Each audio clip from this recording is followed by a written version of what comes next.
after you get through after you get through drafting, then you take your draft and you turn it into your final draft, your rough draft to your final draft. I indent at the top of each box, so I have 3 indentions in my paper. An indention is about a thumb space. So what I did on this is, first I started with a title. Over here, I made some changes because I said Lake Rest a lot, and then I decided it's asking me about relaxing, so I'm going to call it Lake Relax a Lot. So here is my brilliant beginning with my 2 wow statements. My bada bing and my central idea statement.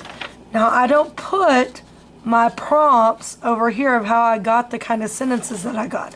All I'm going to do is write my words. So I said, my bare feet walked out to the boat dock.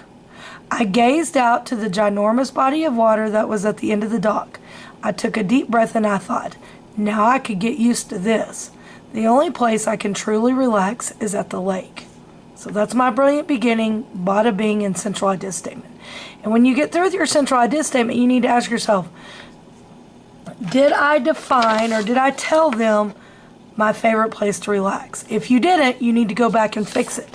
Because when I get through reading your brilliant beginning, I need to know where your place to relax is. Then there wasn't really any space to skip, but I came down to the very next line and I indented. Because from my rough draft, it says I'm going to indent right here. So this is where I indented. I said, I love the sun and I enjoy being in the sun when it's sweltering hot. Again, I indented, and all of these other sentences in this paragraph are going to come back and touch this margin. You don't want to get out of the box, but if you have to go a letter or 2 out, it's fine. You just don't want to write and go up the side of the paper and down. You don't want to do that. Of all the places I can get away from stress, no place makes my heart as happy as the lake. My parents have a house on Lake Brownwood, and many of my friends have homes there too. Above all, I love seeing my cousins at the lake. Lake Brownwood is huge. There's really no way to explore the entire lake. The water is surrounded by boat docks and houses. I was shocked to hear that in some places the lake is 30 feet deep and a half a mile wide. So right there, I described it. It's huge. It's water surrounded by houses and docks. That's a description. And then I used a fact, and I made it amazing by saying I was shocked to hear. Although you can visit the lake anytime, my favorite time to relax is in the summer when it is hot enough to play in the water. Lake Brownwood is 3 hours east of Midland, Texas. It is easy to relax at the lake. You can read a good book, watch a movie, or even take a long nap. You usually don't have good phone service, so if your phone doesn't work, nobody can call or text you. Also, you never have to get dressed up at the lake. You can just chill.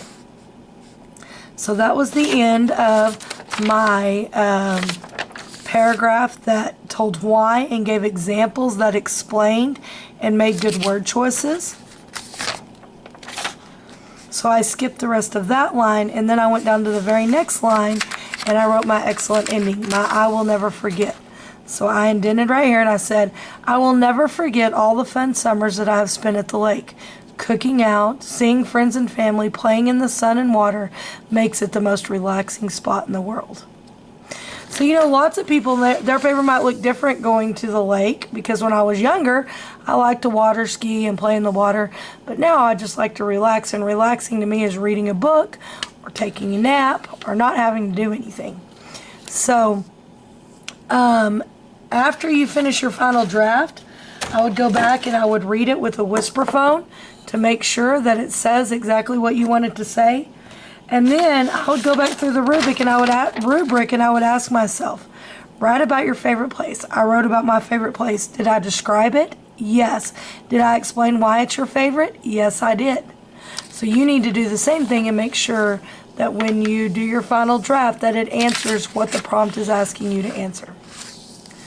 Good luck, and I can't wait to read your stories.